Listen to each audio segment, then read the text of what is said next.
Ayan, itong video ito ay masasabi ko lang sa mga kapwa ko OFW.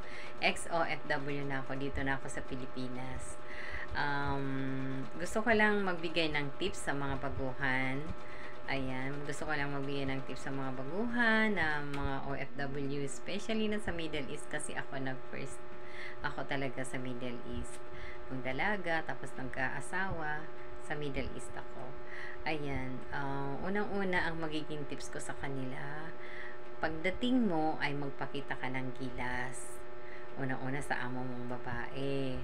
Sa amo mong babae, doon ka talaga magpa-impress. Tapos pangalawa, yung mga bata kailangan, if ever na may mga anak sila, ay mahalin mo yung mga bata. Kasi, syempre, trabaho yan. Kailangan natin, mahalin natin trabaho. So, unang-una, kailangan malapit ka sa mga bata. Kasi, dyan ka matututo ng mga salitang Arabic. Unang-una, syempre, kailangan, dahil pumasok tayo ng ganun, ibigay mo yung 100% na kahit hindi ka utusan, ayan, kailangan busy ka, pwede ipakita mo sa kanya na kahit hindi ka utusan, alam mo na yung gagawin na, syempre maglilinis, maglalaba, alamin mo lang yung mga gagamitin na hindi mo alam. Kasi as nandito tayo sa Pilipinas, wala tayong mga gamit na kagaya sa kanila. Yung washing, halimbawa yung hindi kagaya ng washing na regular, yung mga pwedeng pindutin, tapos yung mga vacuum, ayan, wala tayo dito, hindi tayo gumagamit. Kaya, kailangan, magtanong, tapos, kahit na, wag mahiya, tapos, kailangan maging close ka sa among babae una. Tsaka sa mga bata, mahalin mo yung mga bata. Gusto yan, makipaglaro. Pag naging ka-close mo ang mga bata, 100%. Gustong-gusto ka niyan.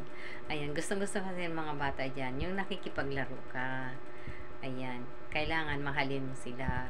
Yung mapagtanong ka, tapos kakausapin mo sila, kahit hindi ka masyadong naiintindihan, i-action mo. Yun ang magandang, sa isang kagaya natin na pumapasok ng housemaid. So, kailangan mahalin natin yung trabaho. Kailangan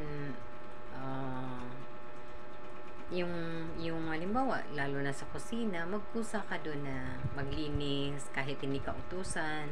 Alam mo na pagka baguhan ka, yung mga drawers, yung mga closet, linisin mo yan, tanggalin mo muna yung yun.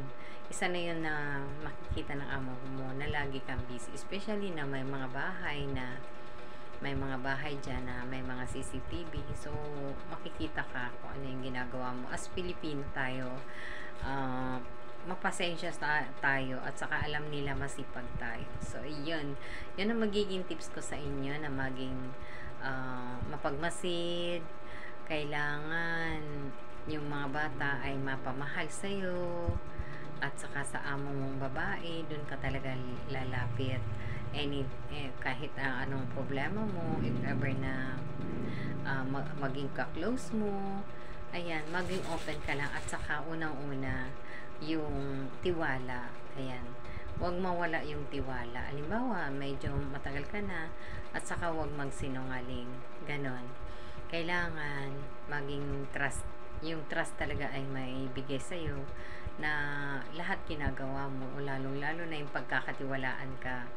Kasi mahirap sa isang amo na ikaw, lalo na kung may anak siya, kailangan ipagkatiwala sa'yo, kailangan ayusin mo rin yung trabaho, di ba? So, kailangan, para hindi tayo mapahiya din sa kanila, as dyan tayo nagtatrabaho, ipakita natin yung 100% na trabaho talaga. So, ayun. Saka, maging ka-close mo talaga yung mga anak. Yan, mapaglaro ka. Kung wala kang ayun. Kailangan kakwentuhan mo siya kahit na hindi masyado ka naiintindihan. So, unti-unti mapapamahal yun sa'yo. Ayan, thank you for watching. Ayan, sana sa mga kapwa ko halimbawa ako FOFW, ganun ang ginawa ko. Ayan, thank you for watching. Salamat. Bye.